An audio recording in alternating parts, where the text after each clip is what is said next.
I know this video is probably should have some visuals on like what I'm talking about, but for one, I don't know how to separate the audio from the video so like you can continue on hearing my voice.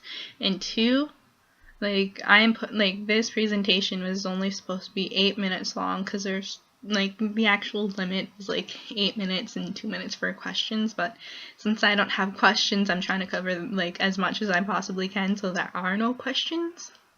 But if there are, like, comment them down below and I'll see if I can answer them. I don't know, this is like a college project, so might not be able to help you, but I can probably get people to point you in the right direction. Yeah. Disclaimer right there. College student. Don't entirely know what I'm talking about here. Because I did my own research. Alright, so we are going to be talking about Canyon Records. Canyon Records was founded in 1951 by Ray and Mary Boley. They're one of the oldest independent record labels in existence. They had the first recording studio in Phoenix, Arizona, which is where they're from. And they also had a sister company named Canyon Films, but they're not really talked about. They're like that one kid on the bus. Yeah, that kid. Anyways, so Canyon Records the first album for them was Nate Navajo singer. The singer's name Edley Nate, obviously Navajo. This was their first involvement with the Native American music, and like their involvement with it all began when the Boleys were asked to record Edley Nate. So that first album came out, and to promote this album, the Boleys took it to the 1951 Arizona State Fair. For most of the fairgoers, this album was merely curiosity, like wow, this actually is real? This is real stuff? Ooh, I want that, but I'm not gonna get it. But for the Native American attendees, this album was like this huge revelation because they've never seen their music recorded and up for sale. Like, any Native American music recorded before this time was, it was like for academics and scholars, you know, smart people. And at the time, they probably weren't that much. Anyways, a Hopi jeweler next to the booth suggested that the Boleys could record Hopi music, and this is what inspired them to,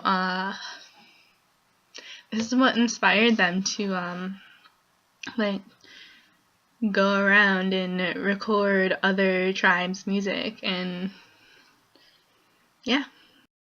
Alright, so now we move on to our Carlos Nakai. So, actually,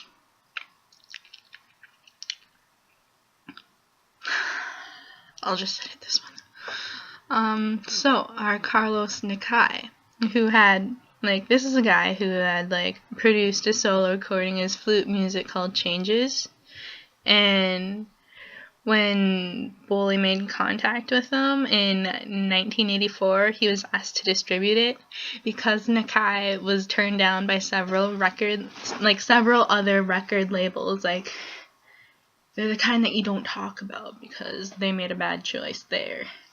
And then, like, once the distribution agreement, a new era of Native American music began.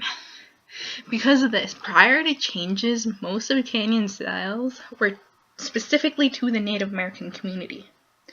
With the release of Changes, however, Canyon began to place all these recordings in, like, gift shops, art galleries, New Age-oriented retailers. I don't even know what New Age-oriented retailers is. It's probably like old stuff. Anyways, it actually became clear that Nakai's music had a significant crossover potential in the gift slash touristy and new age markets. Like Canyon decided and began to build like new distribution type things.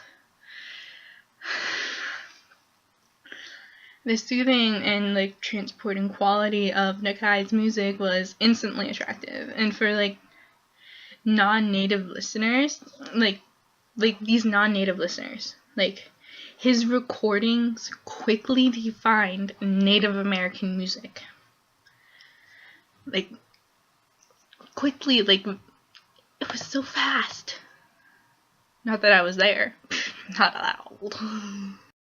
Okay, so in the 80s and the 90s, there's been like a lot of like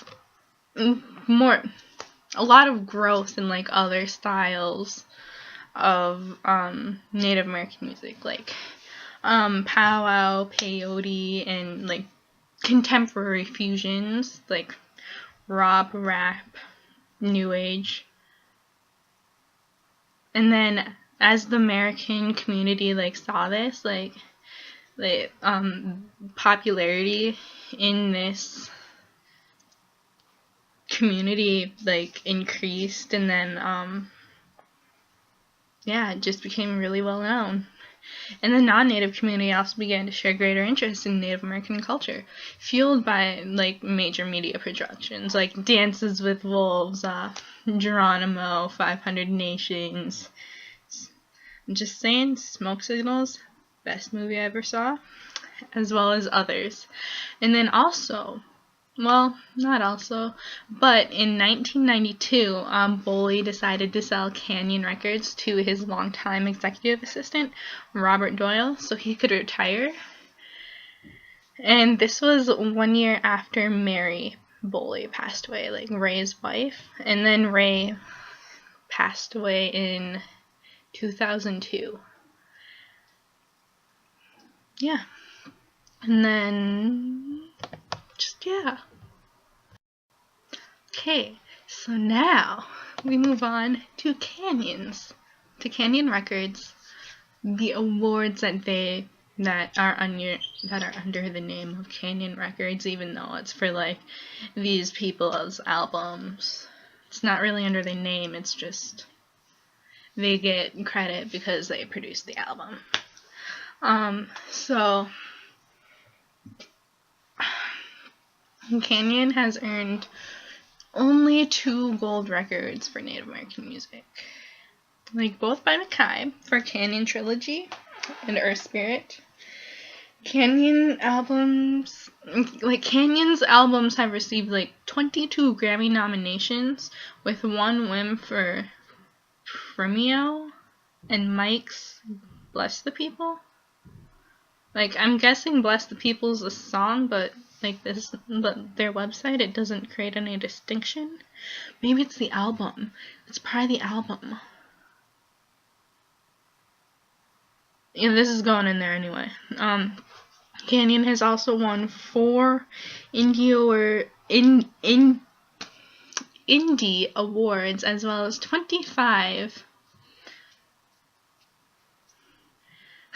Native American Music Awards. I don't know why I just did that. Canyon is at the forefront of developing new forms of Native American music, with artists such as Louis Ghani, Traverse Hoffa, Alex Smith, Kit Landry, Randy Wood, Jay, and Tanisha Begay, among many talented performers. Oh, and this is going into others. Canyon also continues to work with the very top artists of powwow music, like Black Lodge, Northern Cree, The Tribe, Elk Soldier, War Scout. Then the Native American church music, which is also known as peyote, with Veridel Premio, Kevin Yazzie, and Louis Ghani, and Gerald Premio.